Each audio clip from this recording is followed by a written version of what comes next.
성령 강림절 21번째 직장인 선교주일 예배를 하나님께 드립니다.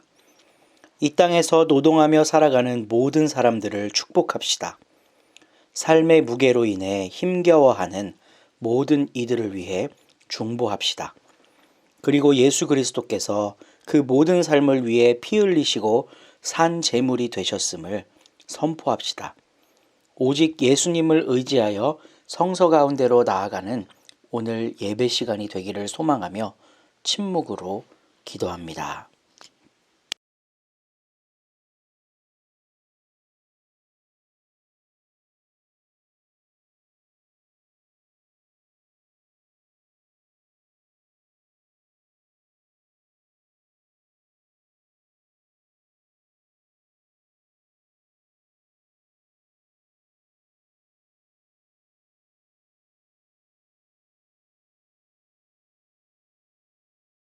오너라, 우리가 주님께 즐거이 노래하자. 우리를 구원하시는 반석을 보고 소리 높여 외치자.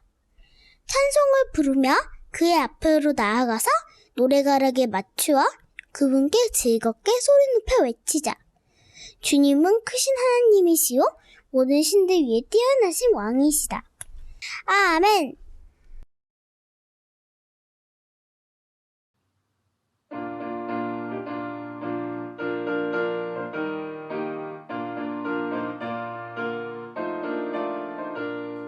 새벽부터 우리 사랑함으로써 저녁까지 씨를 뿌려봅시다. 열매 차차 익어 곡식 거둘 때에 기쁨으로 단을 거두리로다.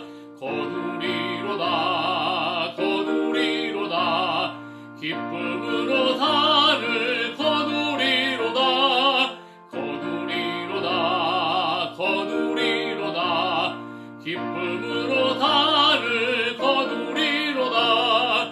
비가 오는 것과 바람 부는 것을 겁을 내지 말고 뿌려봅시다. 일을 마쳐놓고 곡식 거둘 때에 기쁨으로 단을 거두리로다. 거두리로다. 거두리로다. 기쁨으로 단을 거두리로다. 거두리로다. 거두리로다. 기쁨으로 단을 거두리로다. 씨를 뿌릴 때에 나지 아니할까 염려하며 심히 애탈지라도 나중 예수께서 칭찬하시리니 기쁨으로 단을 거두리로다. 거두리로다. 거두리로다.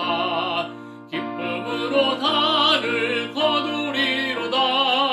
거두리로다. 거두리로다. 기쁨으로 단을 거두리로다.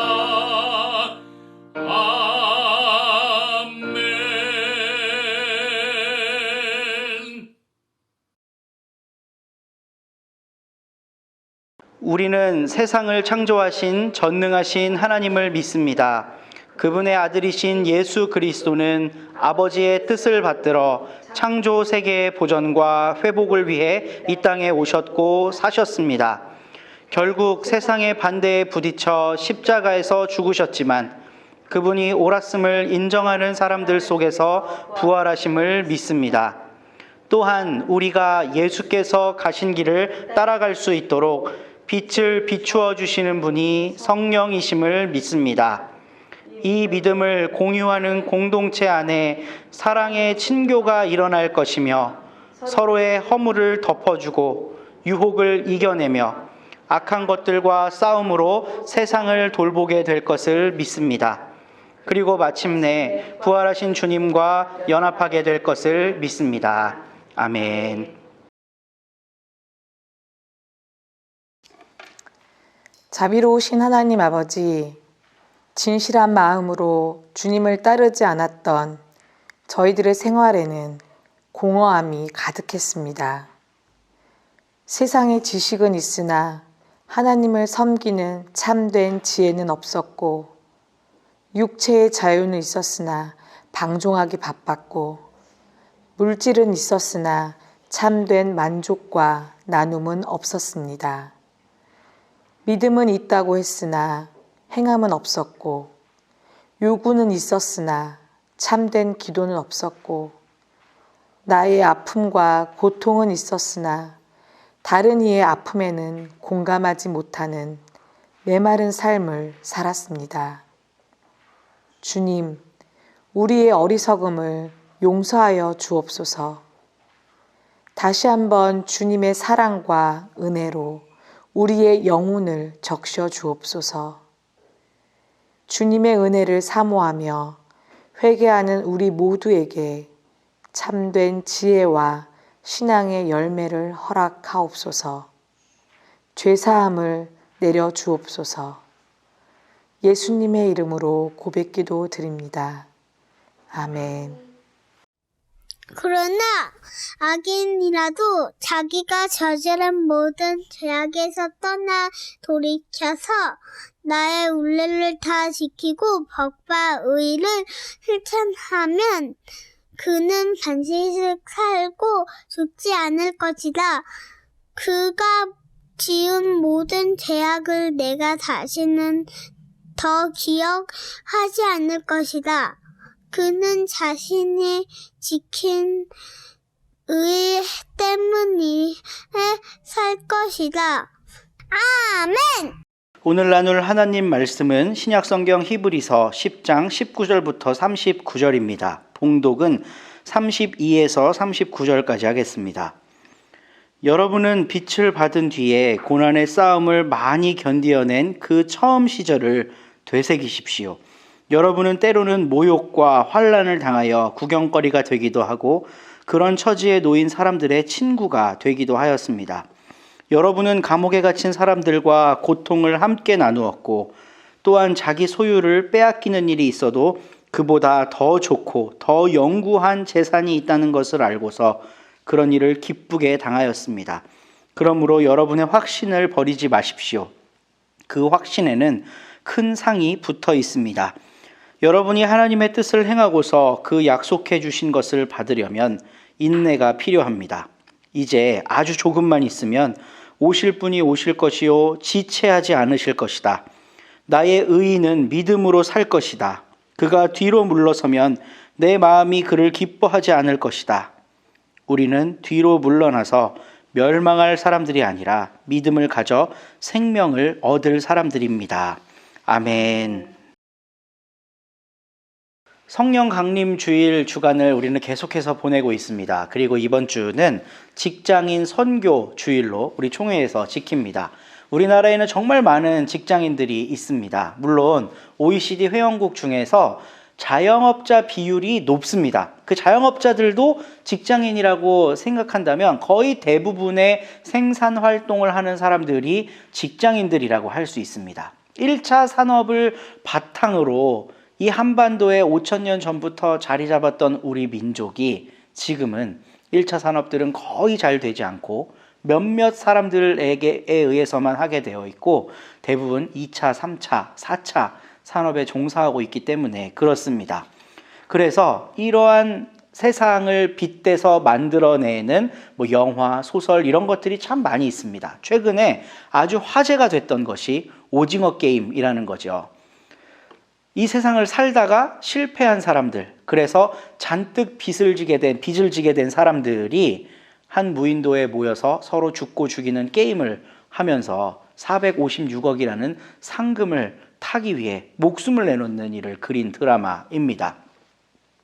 그런데 오늘은 조금 오래된 영화 한 편을 소개해 드리려고 합니다. 소지섭 주연의 회사원이라는 영화입니다.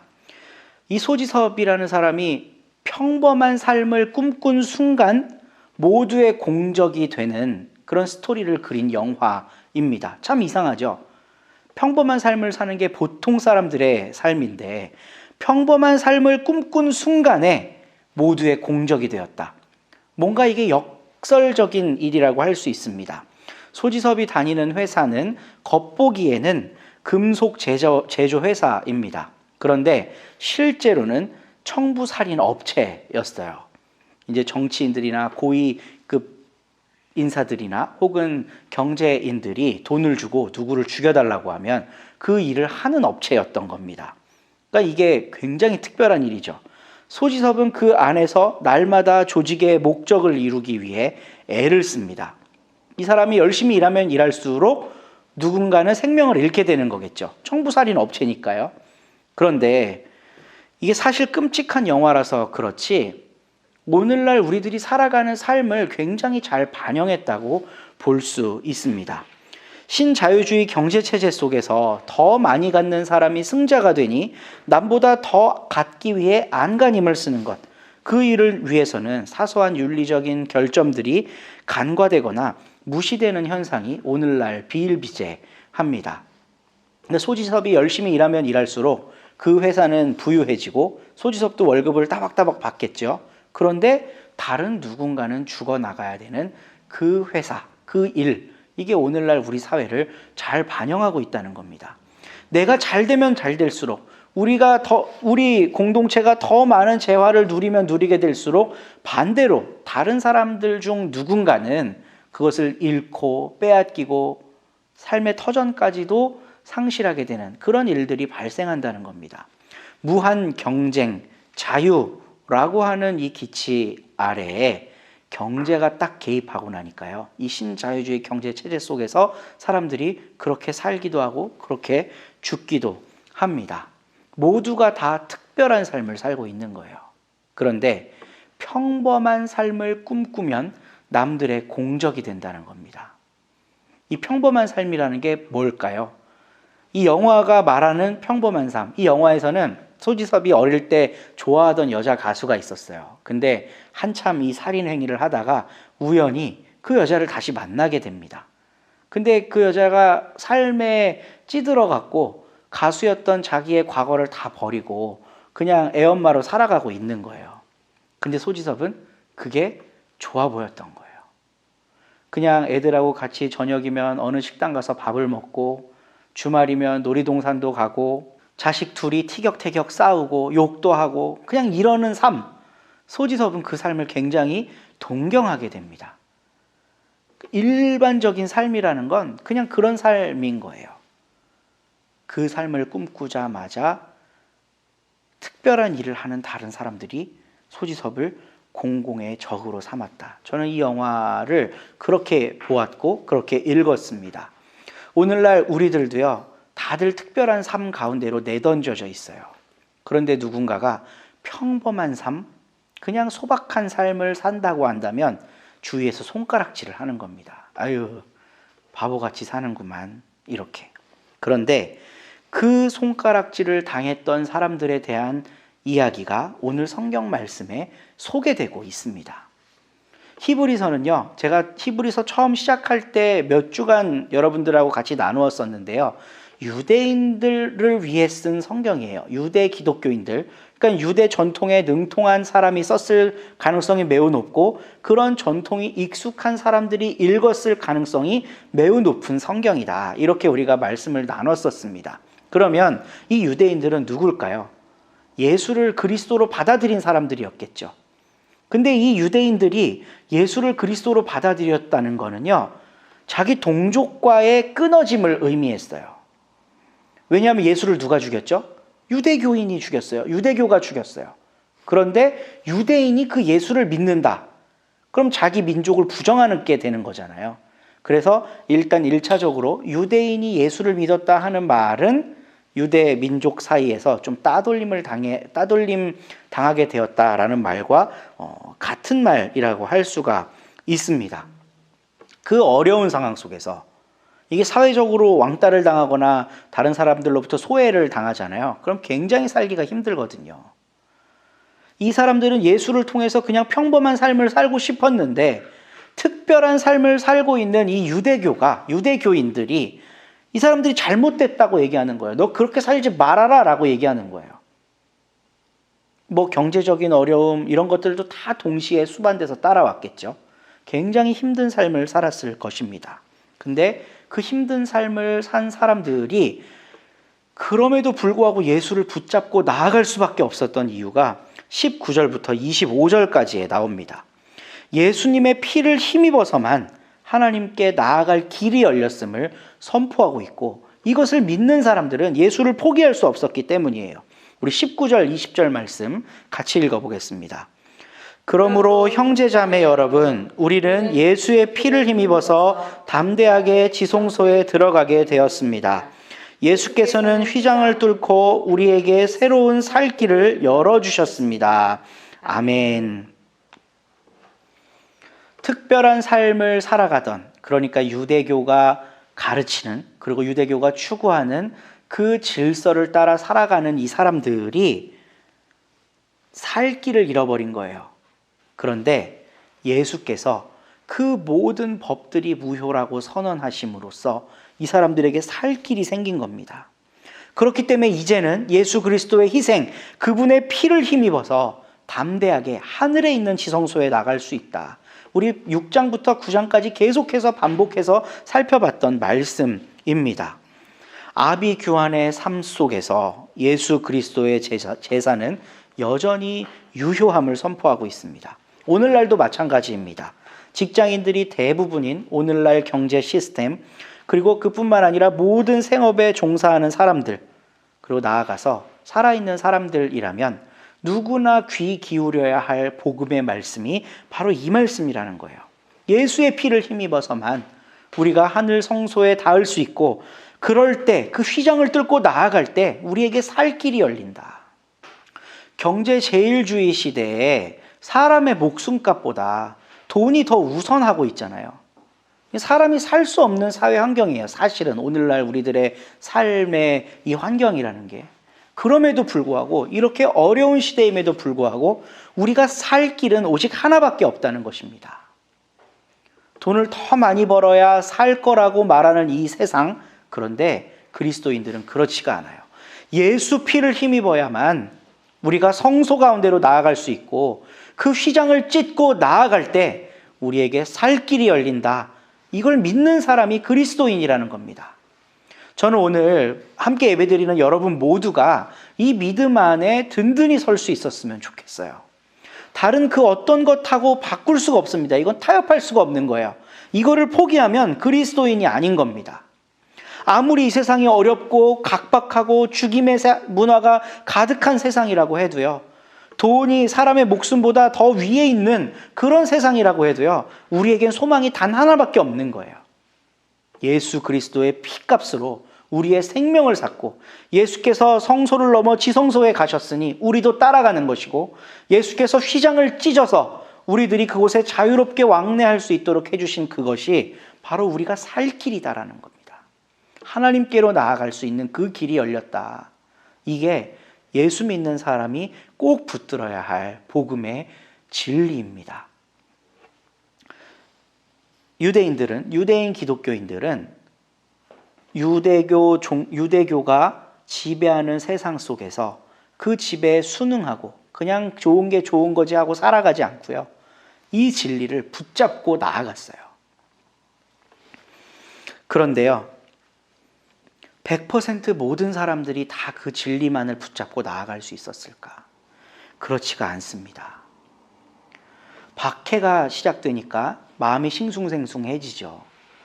삶이 어려워지고 궁핍해지는데 끝까지 버틸 수 있는 사람이 얼마나 있었을까요? 박해로 인해서 배신한 사람들이 생긴 겁니다. 그래서 26절부터 31절까지는요, 이 예수 그리스도의 복음, 예수의 십자가의 희생을 절대로 배신해서는 안 된다라는 걸 강조하는 대목입니다. 모세의 율법을 어겨도 하나님이 진노를 하시는데, 예수 그리스도의 십자가의 가치를 폄훼하고 그것을 아무것도 아닌 거라고 말하는 사람을 하나님이 가만두시겠느냐라고 이야기를 해요. 이거는 두 가지 부분에서 우리가 해석해 볼 수 있습니다. 지금 예수님을 잘 믿고 있는 집단이 있어요. 근데 박해하는 집단이 있죠. 이 박해하는 집단은 예수의 십자가의 능력, 희생, 피 이런 거 하나도 안 믿습니다. 그러니까 하나님께서 저들을 심판하실 거다라고 이 공동체를 위로할 수 있어요. 이 말씀은. 그렇죠? 근데 또 한편, 아이고, 우리 동생이 힘겹게 같이 예수 믿다가 교회를 이탈했네.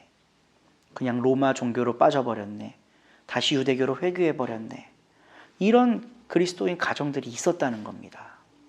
이 사람들한텐 이 말씀이 엄청나게 부담스럽고 힘든 말씀이 되겠죠.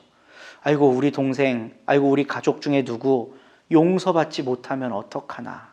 이런 고민 속에 빠져들게 됐어요. 그래서 이 본문은 초대교회에서 굉장히 다양하게 해석이 됐었습니다. 그래서 고대 교회에서는요, 이 본문 말씀을 히브리서 9장 26절 말씀을 통해 재해석했는데요. 그 말씀을 한번 읽어보면 그리스도께서 그 몸을 여러 번 바치셔야 하였다면 그는 창세 이래로 여러 번 고난을 받아야 하셨을 것입니다. 그러나 이제 그는 자기를 희생제물로 드려서 죄를 없이 하시기 위하여 시대의 종말에 단 한 번 나타나셨습니다. 라고 말씀하고 있어요. 예수님의 희생이라고 하는 건 이탈자 하나 생겼다고 가치가 없어지는 게 아니라는 겁니다. 예수님의 희생이라고 하는 건 내가 비록 도덕적이고 윤리적으로 완벽하게 살지 못한다고 하더라도 그것들을 단번에 해결해 줄 수 있는 능력 있는 제사라는 말씀이에요. 히브리서 10장 26절부터 31절까지에서는 그리스도의 십자가를 절대로 배신해서는 안 된다. 이렇게 이야기하고 있지만 실제로 교회의 현실 속에서 이탈하는 사람들이 많은 이 상황 속에 고대의 교회는 그들조차 따뜻한 사랑으로 품고 다시 교회의 품으로 안기 위해 9장 26절 말씀을 재해석했다는 겁니다. 괜찮아. 우리 나약한 존재잖아. 배신할 수 있어. 우리 나약한 존재니까. 예수님의 희생이라고 하는 건 그렇게 수준 낮은 게 아니야. 너의 그 작은 행동, 너의 변화, 혹은 너를 배신자라고 부를 수 있는 그런 행동을 했어도 예수님은 그걸 다시 다 안으셔. 저는 오늘날 이 말씀이 굉장히 유효하다고 생각합니다. 왜냐하면 오늘날처럼 가난한 성도가 많이 늘어난 적이 있었습니까? 기독교 140년 역사 동안요.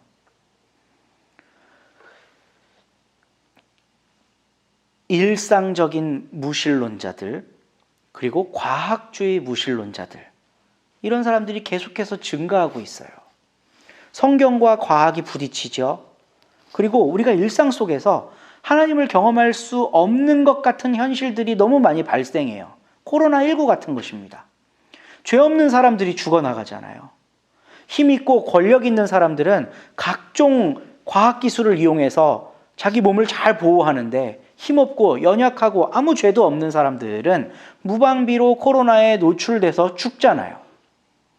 지금 코로나로 인해서 가장 피해를 많이 보는 곳들이 어디입니까? 수치로 계산도 할 수 없는 저 오지에 있는 사람들 아니겠습니까? 선진국들은 날마다 확진자 수에 연연하죠. 근데 확진자를 체크할 수 없는 나라들은 어떻게 할 거냐는 거예요. 이런 상황이 계속 우리 사회에 발생하니까 아니 하나님이 계시면 어떻게 이럴 수가 있느냐라는 무신론자들이 증가하는 추세라는 겁니다. 그리고 과학이 발달하면서 이 과학의 신념에 사로잡혀서 신은 있을 수가 없다라고 하는 무신론자들도 증가하고 있어요.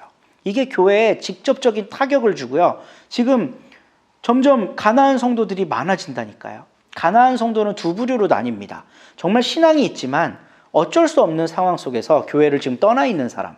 근데 이 교회라고 하는 것 자체가 싫고 내가 왜 지금껏 헛되게 믿어왔나를 뼈저리게 고민하면서 나가 있는 사람도 있다는 거예요. 초대교회에도 그랬다는 것입니다. 초대교회도 박해와 환난의 상황 속, 그리고 예수님은 다시 온다 그랬는데 도대체 언제 와 우리 예수님? 1세대가 지났는데도 다시 안 오시네. 몇십 년이 지났는데 이거 다 뻥이구나 하고 믿음을 내려놓고 교회를 떠나는 사람들이 생겼다는 거예요. 모세의 율법을 어겨도 하나님이 심판하시거늘 예수 그리스도의 십자가와 부활, 그분의 피의 희생을 부정하는 사람 하나님이 그냥 두겠느냐? 히브리서에 이렇게 써 있지만 이 말씀은 지금 이탈해 있는 사람들을 정죄하기 위한 말씀이 아니라는 겁니다. 고대 교회는 이 말씀을 깊이 있게 성찰하면서 예수 그리스도의 희생은 그렇게 떠나 있는 사람들에게도 유효하다. 지금 마음을 붙잡지 못하고 혹은 외부적인 폭력과 압력에 의해서 강제로 지금 여기에 이탈해 있는 이 사람들, 말씀은 그 사람들을 정죄하지 않는다. 언제든 다시 하나님의 품으로 돌아오라고, 예수 그리스도의 품으로 돌아오라고 손을 내밀고 있다. 배신해도 괜찮다. 다시 예수의 말씀 가운데로, 예수님의 삶 가운데로, 그분의 뜻 가운데로 돌아가자라고 촉구하고 있다는 것입니다.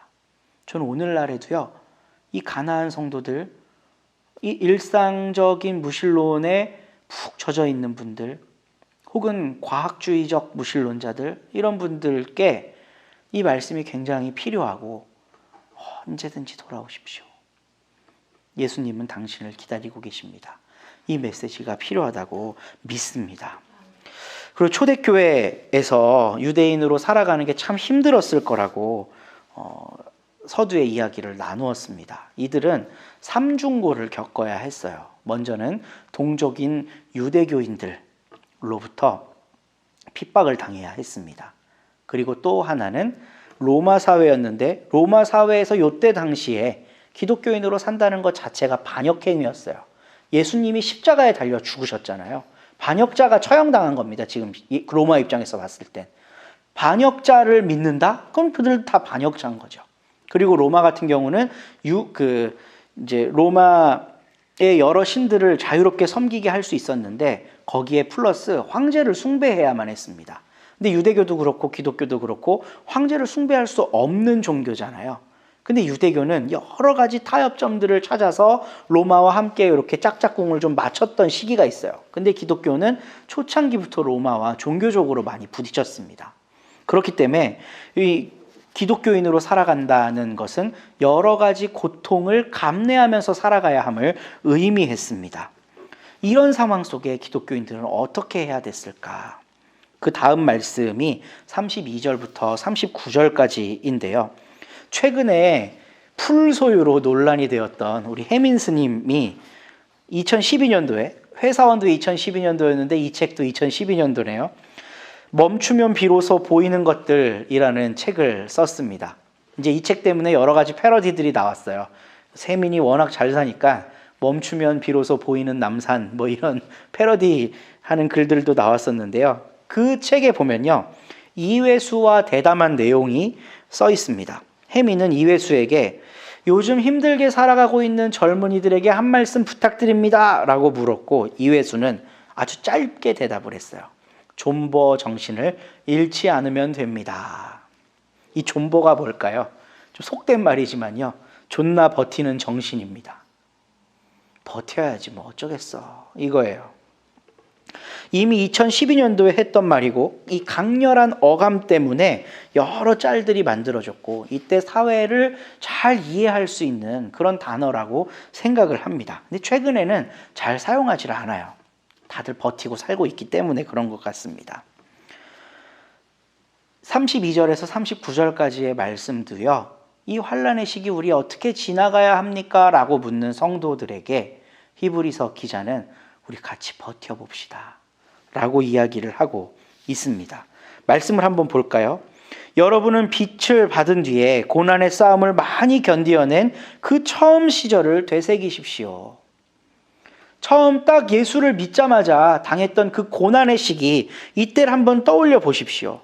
당신들이 모욕과 환난을 당했지만 끝까지 버텼었고, 구경거리가 됐지만 버텼습니다. 그리고 심지어 당신뿐만 아니라 다른 친구들, 다른 믿음의 동지들이 그런 고난과 수모를 당할 때 당신이 거기에서 친구가 되어주지 않았습니까? 감옥에 갇힌 사람들과 고통을 함께 나누었고, 소유를 뺏기는 일이 있어도 그거보다 더 영원한 것이 있다는 걸 알고서 소유를 뺏기는 일도 기쁘게 당하였습니다. 그러므로 여러분의 확신을 버리지 마십시오. 그 확신에는 큰 상이 붙어 있습니다. 여러분이 하나님의 뜻을 행하고서 그 약속해 주신 것을 받으려면 뭐가 필요하다고요? 인내가 필요합니다. 참 힘들게 하는 말씀입니다. 어려운 시기를 살아가야 하는 오늘날의 직장인들, 생산활동에 뼈를 갈아놓고 살아가는 모든 사람들, 특히 그 가운데 종교적인 책무까지 어깨에 짊어지고 있는 그리스도인들에게 주시는 말씀이기 때문입니다. 인내합시다 라고 이야기를 하는 거예요. 우리 조금 더 참아봅시다. 예수님께서 곧 오십니다. 37절부터 그렇게 이야기를 하고 있죠. 근데 그 예수님이요, 아직도 안 오셨어요. 근데 우리는 예수님이 아직도 안 오셨다라고 말할 수가 없습니다. 왜냐하면 예수님은 이미 오셨기 때문입니다. 다시 오실 예수님만 바라보고 있잖아요.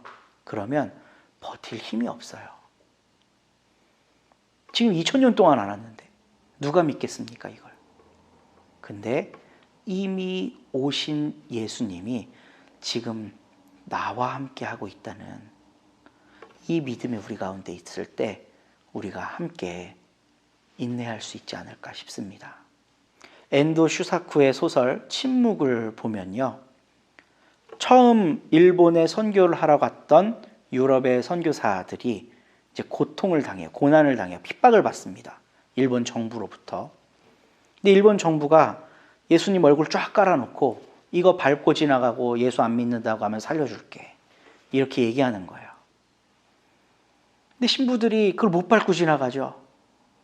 근데 그 처절한 상황 가운데 예수 그리스도의 음성이 들립니다. 나를 밟고 가라. 나를 짓밟아라. 나를 밟고 가라. 지금 우리가 처해 있는 어려운 상황들, 여러 악조건들이 있잖아요. 우리는 이 생각을 합니다. 내가 예수님 믿는 사람인데 이래도 될까? 이러면 안 될까? 이런 고민 속에 살다가 그냥 믿음의 끈을 놔버릴 때도 있어요. 근데 그 삶의 현실 한복판에 예수님은 지금 함께하고 계시고, 너 지금 너무 힘드니? 그냥 날 밟아봐라 라고 이야기하고 계신다는 거예요. 그 예수님께서 바로 우리를 위해 죽으신 그리스도이십니다. 그 예수님께서 바로 피값 주고 우리 생명을 사신 그리스도이십니다.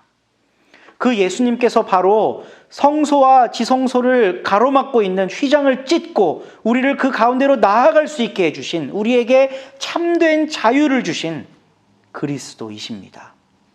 직장인 선교주의를 맞아서요, 그 예수님을 붙잡고 나아갈 수 있는 우리가 될 수 있다면 참 좋겠습니다.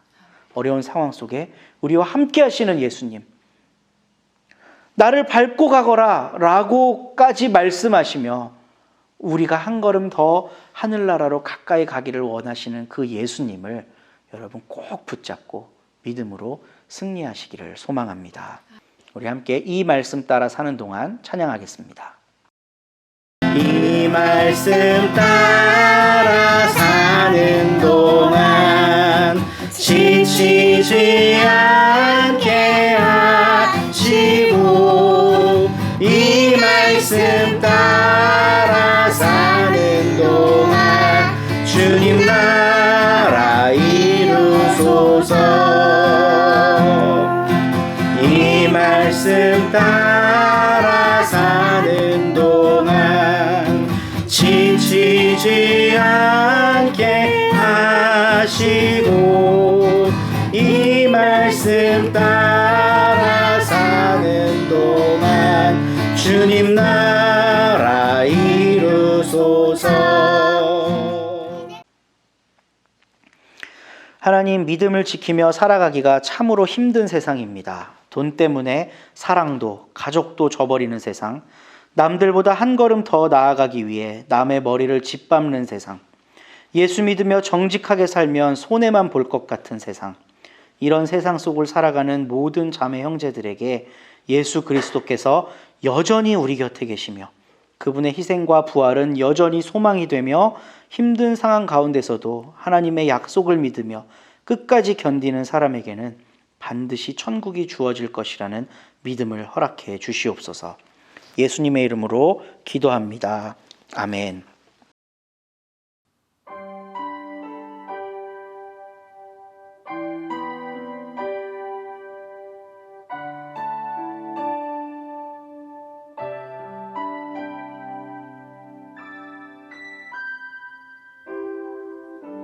은혜 아니면 살아갈 수가 없네. 호흡마저도 다 주의 것이니 세상 평안과 위로 내게 없어도 예수, 오직 예수뿐이네. 은혜 아니면 살아갈 수가 없네. 호흡마저도 다 주의 것이니 세상 평안과 위로 내게 없어도 예수, 오직 예수뿐이네. 크신 계획 다 볼 수도 없고 작은 고난에 지쳐도 주께 묶인 나의 모든 삶 버티고 견디게 하시네. 은혜 아니면 살아갈 수가 없네. 나의 모든 것 다 주께 맡기니 참된 평안과 위로 내게 주신 주 예수, 오직 예수뿐이네. 크신 계획 다 볼 수도 없고 작은 고난에 지쳐도 주께 묶인 나의 모든 삶 버티고 견디게 하시네. 은혜 아니면 살아갈 수가 없네. 나의 모든 것 다 주께 맡기니 참된 평안과 위로 내게 주신 주 예수, 오직 예수뿐이네. 오직 예수뿐이네. 오직 예수뿐이네.